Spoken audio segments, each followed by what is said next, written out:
Hey, what up, everybody? Stevie Breach coming to you with a week 7 of the Total Divas report here for you. This episode was titled A Leg Up.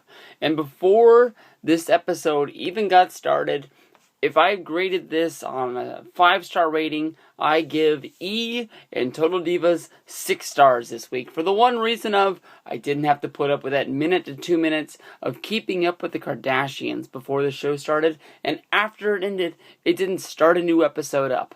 They always seem to get me where it's just like, I've never liked that show. And if I watch a minute of it, I try to figure out what the hell's going on in the time that it takes me to grab the remote. And I don't even want to think about that show at all to try to even get involved in it at all.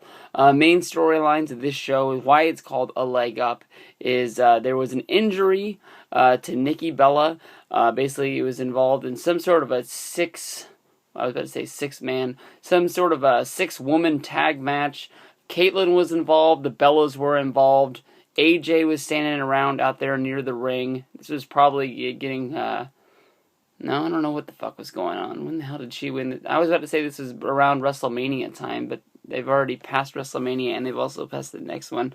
But basically, it was before AJ won the title, because they showed Caitlyn as being the champion at that time, and this was probably building up to AJ versus Caitlyn's match at a pay-per-view, because AJ was sort of doing the thing where she was stalking the ring, looking at her prey out there. Caitlyn threw Caitlyn threw Brie and Nikki fell off the apron, and when she fell, she had a break, I guess you can say, in her shin. It was the rehash from injury during her high school career, back when I guess they used to drink kegs of beer in high school, but she ran in a soccer game, collided shin on shin, and she broke her shin at that point. And basically, she's scared to tell anybody. She doesn't want to lose her spot. It's even affecting Brie, because Brie doesn't want to lose her spot, knowing that if Nikki gets sent home, what are they going to do with Brie? We all know, because we're in the future here watching this show, that basically the Bellas never really go away. They're just bullshitting with us and just trying to keep us involved in some storyline on the show, seeing how they're the main girls that they use. But the whole thing is that Nikki's scared to tell anybody. She doesn't want to go to the doctor.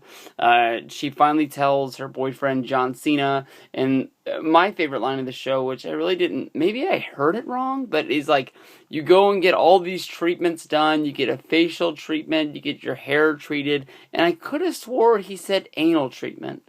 I'm not 100% sure, but I'm pretty damn sure. And I haven't deleted the show, and I was trying to remember what was the one thing that was so funny in the beginning of the show. We gotta go back, and I'm gonna make sure that's what he said, because I'm pretty damn sure that's what he said. We have the feuding Funkadactyls a few weeks ago. This week it was the feuding newbies. That's what they call Jojo and Eva Marie. Eva Marie goes and does her Maxim shoot, which I think is was involved in this issue right here that came out. Yeah, there it is. There she is in Maxim.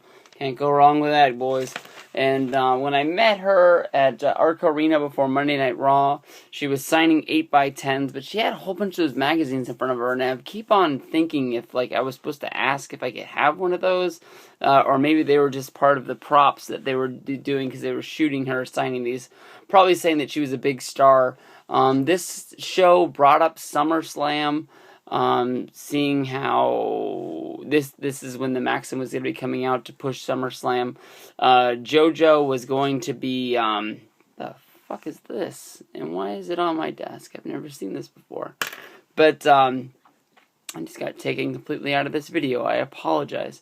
But, we all know that Jojo sings the national anthem at SummerSlam, and this is when she started her singing gimmick. It's basically the build-up of how she debuted on an episode of Main Event. I really like Main Event, but I don't remember this episode. I seem to remember her singing this song on Monday Night Raw, but maybe I'm just getting things mixed up. I could have swore that the Funkadactyls came out and sang on Monday Night Raw before Total Divas debuted back in July, but maybe I just could have things a little bit mixed up in my head. I thought it was funny the way they edited them singing the song, how they made it stretch out to be very, very long. But you could tell that it wasn't that long because in some shots, Brodus and Albert were dancing in the background, and then for the longest time they were gone, and then they would reappear again, seeing how they were, cutting and editing things, and they didn't really care in what sequence they were in. To me, honestly, they sounded a whole lot better than I sing, but WWE standards, things that you watch about people singing on TV, it wasn't as bad as, shit, I forgot her name. What was that singing bitch's name? I loved that chick. And I can't remember her name. The girl, Jillian Hall. That was her. I fucking loved Jillian. It wasn't as bad as Jillian was. I mean, these girls were trying. I'm sure if they would have more practice singing together, I'm sure they could pull it together. But they seemed to act like they didn't have any pre-show warm-ups. I'm sure that those bitches were inside the ring singing their heads off for it. So I don't know what they're trying to pull over our heads. The newbies were fighting. I brought that up and then I showed the magazine, saw them, Eva Marie's pull out, and then I got all mixed up. But basically, Jojo is... she's sad because she can see the writing on the wall. She's getting, left in the dust. We've seen this since episode 1. They had her dating Justin Gabriel. They had her breaking up with her boyfriend. Except for that, there's been no real storyline for JoJo. A real big question mark on why she's on this show and what they have planned for her in the future. Just if it's just that they wanted to put the youngest girl on the roster on the show, maybe they thought they would find more storylines with her, going places and not being able to go out with the other ones because she's too young to get into the clubs. I'm not really 100% sure, but to me, honestly, she hasn't found her spot. When it comes down to it, a very funny spot was in the beginning of the show. I'm going to get these girls mixed up for the rest of my life, but I'm pretty damn sure Cameron is the one that goes out with Vincent. Naomi is the one that goes out with one of the Usos. The Uso is the guy who steals the show. I laugh every time he's on there. I probably like him more now that I've seen him on Total Divas. Even though he's been one of the bright spots for the tag division for a long time, and even though they never really got the feud with them and the Shield off the ground, I've been really rooting for them to get back to, on TV a lot more. But I really wish they would stop wearing the face paint. Is the one thing I can say about that. But Naomi and Vincent. Vincent wants to get married. And Cameron wants nothing to do with that. Naomi piggybacked on JoJo's idea about singing. I guess sort of inducted her into the Funkadactyls to be on there.